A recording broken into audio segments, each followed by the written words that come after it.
అందరూ జరిగినది చూసినప్పుడు, విన్నప్పుడు కాదు, జరిగిన పని చూసినప్పుడు వాళ్ళు ఒక నిర్ధారణకు వచ్చేసారు. అదేమిటంటే ఇది కేవలము వారు సేవిస్తున్న దేవుడు చేసిన పని.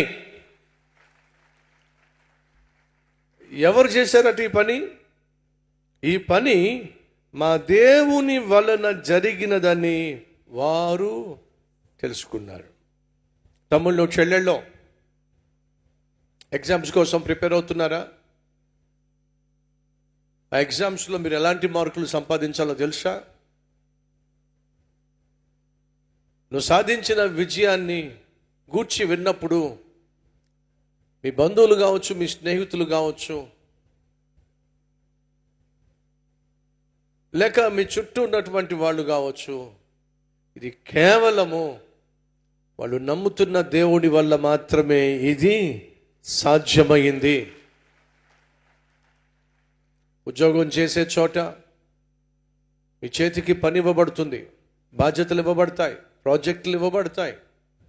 సేవలో మిమ్మల్ని నమ్మి సేవ మీకు అప్పగించినప్పుడు ఆ సేవ చేసే విధానం కావచ్చు, సేవలో మీరు సాధించే ప్రతిఫలాలు కావచ్చు, ఉద్యోగంలో మీరు సాధించేటటువంటి విజయాలు కావచ్చు, పరీక్షల్లో కావచ్చు, వృత్తిలో కావచ్చు, వ్యాపారంలో కావచ్చు, మీరు సాధించేటటువంటి ఆశీర్వాదము, అభివృద్ధి, విజయాన్ని మీ చుట్టూ ఉన్నటువంటి అన్యులు చూసినప్పుడు ఖచ్చితంగా వాళ్ళు చెప్పగలగాలి, ఇతనికి దేవుడు తోడుగా ఉన్నాడు కాబట్టే ఇది సాధ్యమైంది అనే విధంగా మనం జీవించాలి. యోసేపును చూసినప్పుడు పోతీఫరుకు అదే అనిపించింది. ఎవ్వరూ చేయలేనట్టుగా ఇతడు చేస్తున్నాడు, ఎవ్వరూ చూపించని బాధ్యత చూపిస్తున్నాడు, ఎవ్వరూ చూపించని నాణ్యత చూపిస్తున్నాడు.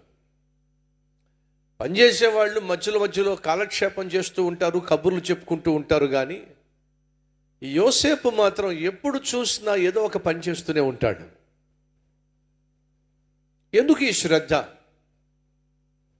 ఎందుకు ఈ బాధ్యత, ఎందుకు టైం పాస్ చేయడు, టైం వేస్ట్ చేయడు?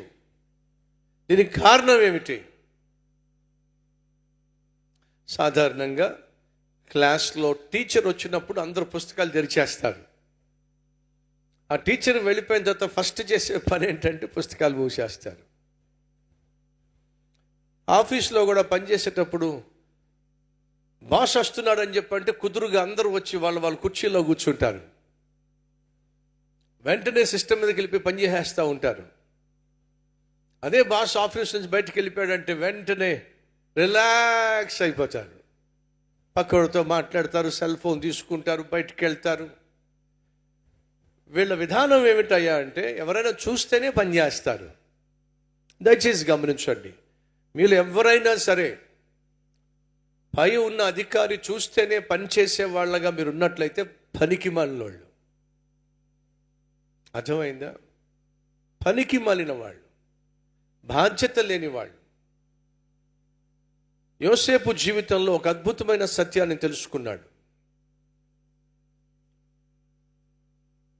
ఏమిటయా అంటే మిగతా వాళ్ళందరూ కూడా పై అధికారి చూస్తున్నాడా అని చూసి చూస్తున్నాడు అని చెప్పేసి చక్కగా పనులు చక్కబెడుతూ ఉండేవాళ్ళు. ఆ పై అధికారి చూసినా చూడకపోయినా యోసేపు మాత్రం తన పని తను చేసుకుంటూ వెళ్ళేవాడు. అర్థమయ్యేలా చెప్తా.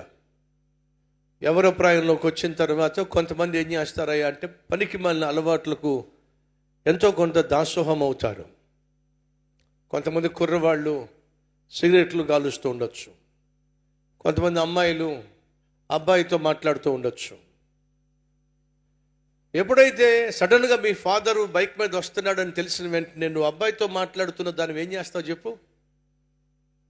సడన్గా వాడు అక్కడ రయ్యమని వెళ్ళిపోతాడు, నువ్వు ఒక్కసారిగా మరియమ్మలాగా మారిపోతావు. అవునా? పరిశుద్ధురాల్లాగా, ఆత్మీయురాల్లాగా. మరియమ్మ పరిశుద్ధతకు సాదృశ్యం కాబట్టే మరియమ్మను పోలుస్తున్నాను.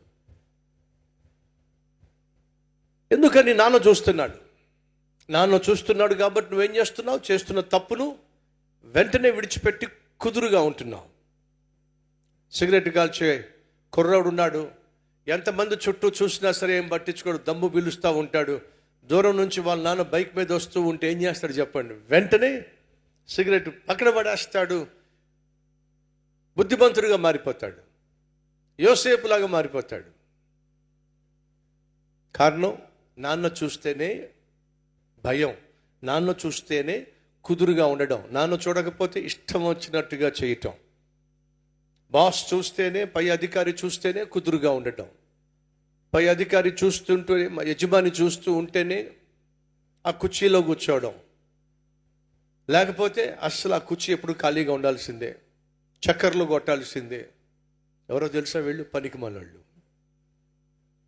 యోసేపు ఎందుకని ఇతరుల కంటే మిన్నగా, భిన్నంగా తన చేతికి ఏ పనిచ్చినా సరే ఖచ్చితంగా చేసుకుంటూ వెళ్ళాడయ్యా అనంటే, నన్ను నా దేవుడు ఎప్పుడూ చూస్తూనే ఉన్నాడు.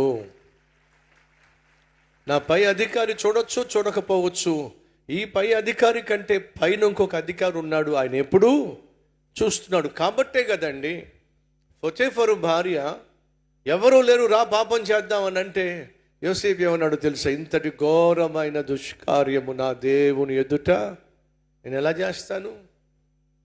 ఎందుకని యోసేపు తన చేతికి ఏ పనిచ్చినా సరే కుదురుగా చేశాడు, క్రమంగా చేశాడు? కారణం తెలుసా? కష్టపడి చేశాడు. కారణం తెలుసా? దేవుడు చూస్తున్నాడు భయంతో.